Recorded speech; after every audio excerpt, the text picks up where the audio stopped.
Guys, nandito po ako sa Baybay City, Baybay Leyte.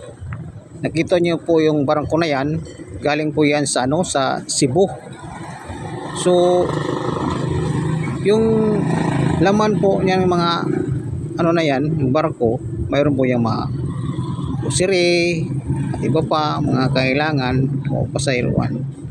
Kaya guys, nakita niyo po yung yung mga kinarga nila, kinukuha po yung mga kargamento.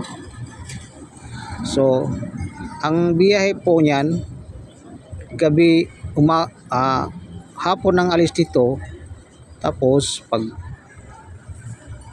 pagdating sa Cebu, mga umaga na po. Yan po yung schedule nila. So, depende po sa schedule nila. So, ito naman po yung yung nakita nyo.